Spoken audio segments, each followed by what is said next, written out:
wa Tanzania. Leo naomba unisikilize kwa umakini sana kuliko kipindi chochote ambacho umewahi kunisikiliza. Leo nataka nikueleze kwanza nini maana ya CCM mtandao. Kundi hili la CCM mtandao lilianzishwa mwaka gani, kwa lengo gani? Kundi hili la CCM mtandao lilianzishwa na akina nani? Lakini lazima tutazame historia. Kundi hili pia limetoka wapi? Mwisho tutazame hasara ambayo sisi kama nchi tumeipata kwa uwepo wa kundi hili la CCM mtandao. Ndugu wa Tanzania, CCM mtandao ni kundi la wanasiasa mabepari walioungana kwa lengo la kuitafuta Ikulu. Kwa hiyo lengo la CCM mtandao ni kushika kiti cha urais kwa gharama zozote. Iwe ni kwa matumizi makubwa ya pesa, kuhujumu demokrasia na hata ikilazimika kuua watu. Kundi hili hawana mchezo, wao wanachokitaka ni Ikulu kwa njia yoyote ile kwa gharama zozote. Sasa kundi la CCM mtandao lilianzishwa rasmi mwaka 2002 kama chombo cha kuitafuta Ikulu katika uchaguzi mkuu wa mwaka 2005. Unaweza kuona wana CCM mtandao wametumia takriban miaka 3 wanakitafuta kiti cha urais. Sasa kundi hili la CCM mtandao lilianzishwa na wanasiasa mabepari wakubwa watatu. Wa kwanza Jakaya Kikwete ambaye yeye ndio alikuwa mwenyekiti wa kundi la CCM mtandao. Wa pili ni Edward Ngoyai Lowassa. Yeye ndio alikuwa kama mratibu au katibu mkuu wa kundi la CCM mtandao. Wa tatu ni Rostam Aziz. Katika hatua za awali kabisa waliojiunga na kundi la CCM mtandao alikuwepo Dr. Emmanuel Nchimbi ambaye sasa hivi ndio huyu makamu wa rais. Alikuwepo Mzee Samuel Sita, Kingunge Ngomari Mwiru, Nazili Kalamagi, Dr. Ibrahim Msabaha, Dito Pile Mzuzuri na wengine wengi. Sasa hebu tujiulize kwanza, hili kundi limetoka wapi? Ndugu wa Tanzania, wote mnajua nchi yetu imepata uhuru mwaka 61. Na mwaka 62 Tanganyika ilikuwa Republican. Kwa hiyo Mwalimu Nyerere amekuwa rais wa Tanganyika kuanzia mwaka 62 mpaka mwaka 85. Katika kipindi cha miaka 24 ya Mwalimu Nyerere hakukuwa na kitu kinaitwa CCM mtandao. Mwalimu Nyerere alikuwa anaamini katika siasa za umma, yani siasa zinazowekeza katika maendeleo ya watu, maendeleo ya nchi. Kwanza alipinga udini, alipinga ukabila, lakini pili aliwachukia pia tunasema viongozi mabepari wanaopenda kujilimbikizia mali.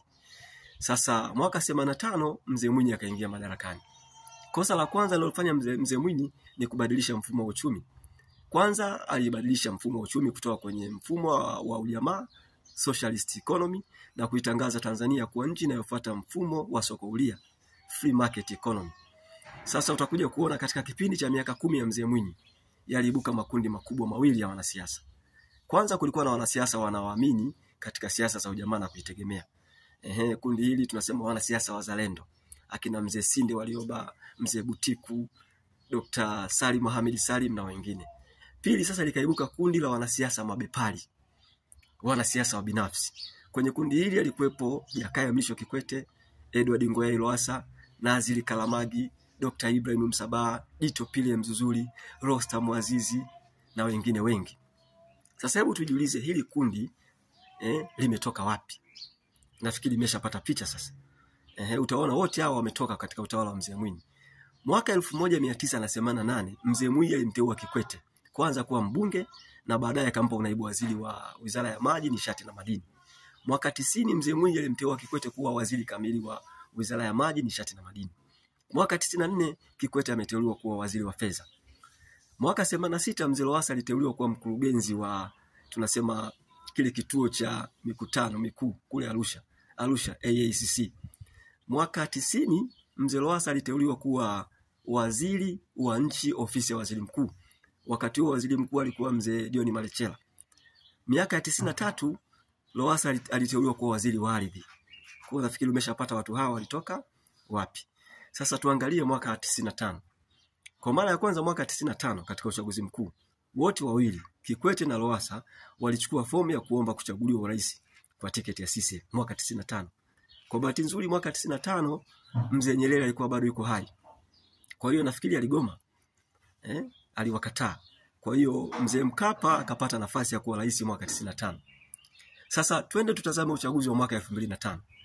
Uchaguzi wa mwaka 2005 Mzee Kikwete peke yake amechukua fomu kwenye kundi lao. Lowassa hakuchukua fomu. Sasa unaweza kuona mwaka 2005 pia kulikuwa na wagombea wengine akina Profesa Mark Mwandosea, Dr. Dr. Salim Ahmed Salim, akina John Pombe Magufuli. Lakini kwa nini Kikwete alishinda? Kikwete alishinda sio kwa sababu yeye alikuwa bora kuliko wale wagombea wengine. Kikwete alishinda kwa sababu ya kundi lao wana mtandao. Kikwete alishinda kwa sababu ya mbinu chafu ambazo walikuwa wanazitumia. Tangu zamani kundi la CCM mtandao haliamini katika ubora. Wao wanaamini katika ujanja, wizi wa kula, kuhonga wajumbe wa mkutano mkuu. Kwa unaweza kuona, yani mwaka 2005 tayari wajumbe wa halmashauri kuu wananunuliwa, wanahongwa kama wanawake malaya. Unaweza kuona. Sasa Kikwete akashinda uchaguzi mwaka 2005. Akamchagua Lowassa, mwana mtandao mwenzake, kuwa waziri mkuu. Kikwete akamteua huyu Dr. Emmanuel Nchimbi kuwa naibu waziri Wizara ya Habari, Utamaduni, Sanaa na Michezo. Kwa unaweza kupata picha. Sasa Watanzania nafikiri mmeshapata picha. Sasa bila shaka unaweza kuona. Sasa unamuona huyu ambaye sasa hivi ni waziri mkuu, Dr. Mwigulu Lameck Nchemba. Mwigulu ameshinda ubunge mwaka 2010. Huyu Kikwete ambaye ndio mwenyekiti wa wanamtandao alimteua Mwigulu kuwa naibu katibu mkuu Chama cha Mapinduzi. Baadaye Kikwete huyu alimteua Mwigulu kuwa naibu waziri wa fedha. Alikuwa anamsaidia Saada Mkuya. Sasa unaweza kupata picha. Mwaka 2015 Mungu sio Asumani, wanamtandao wawili sasa wamegombana. Kikwete ameingia kwenye vita na Lowassa. Lowassa anautaka urais, Kikwete hataki. Ndio chanzo cha Lowassa kukimbilia Ukawa. Sasa na ndio hapo Magufuli akapata nafasi ya kuwa rais. Unaweza kuona tunasema ni kwa bahati nzuri tu. Kwa hiyo Magufuli hakuwa mwanamtandao. Sasa baada ya Magufuli kupata urais, kwanza alimteua Dr. Mwigulu Lameck Nchemba kuwa waziri wa mambo ya ndani. Wizara ya mambo ya ndani Mwigulu ilimshinda. Magufuli kabidi ampige chini.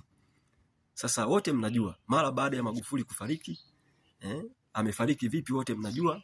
Samia Suluhu Hassan ambaye ni mwanamtandao sasa akawa rais. Akawa rais wa Jamhuri ya Muungano wa Tanzania. Akamchukua tena Mwigulu kuwa waziri wa fedha. Kwa hiyo katika kipindi cha miaka 4 ya Samia Suluhu Hassan, Mwigulu Lameck Nchemba ndio alikuwa waziri wa fedha, na wao walikuwa wanamtumia Mwigulu ili kundi la wanamtandao. Walikuwa wanamtumia Mwigulu kukopa. Katika kipindi cha miaka 4 Samia amekopa zaidi ya trilioni 47. Kwa hiyo baada ya Mwigulu kutumika, wanamtandao wakamwamini. Kwa leo hii sasa wamemchukua Mwigulu, wamempa cheo cha waziri mkuu. Unaweza kuona cheo cha waziri mkuu Mwigulu Lameck amepewa. Na amepewa kwa lengo la kulinda maslahi ya wanamtandao. Huyu pia ambaye ni makamu wa rais, Dr. Emmanuel Nchimbi, cheo cha makamu wa rais pia naye amepewa. Amepewa kwa lengo la kulinda maslahi ya wanamtandao. Kwa hiyo ndugu wa Tanzania, msifikiri kwamba serikali hii ipo kwa lengo la kulinda maslahi ya nchi, hapana. Hawa ni wale hawajawahi kubadilika. Kwa sasa wewe kama kijana, wewe kama msomi, ni vema ufungue macho. Amka. Sasa labda nini tunaweza kufanya? Kwa mimi sasa hivi ukiniuliza nitakwambia adui mkubwa wa Tanzania sio tena umaskini au ujinga au maradhi. Adui mkubwa kwa Tanzania sasa hivi ni kundi hili la CCM mtandao. Kwa sababu hawa ukiwaona wako smart, wamevaa suti, lakini ni majambazi. Ni majambazi kama majambazi wengine. Utofauti ni kwamba wao wanaiba huku wanalindwa na vyombo vya dola. Wanaiba huku wanatetewa na mahakama. Kwa hiyo nchi yetu ipo kwenye hali mbaya sana. Sasa mimi ni shauri. Kwanza ni washauri viongozi wa dini waungane kwa ajili ya kuitetea nchi yetu. Pili ni washauri vijana wasomi wote waamke, washikamane. Ikiwezekana tarehe 9 mwezi wa 12 tufanye maandamano makubwa. Tuishinikize serikali ya Samia Suluhu Hassan, serikali haramu iondoke madarakani. Mungu ibariki Tanzania.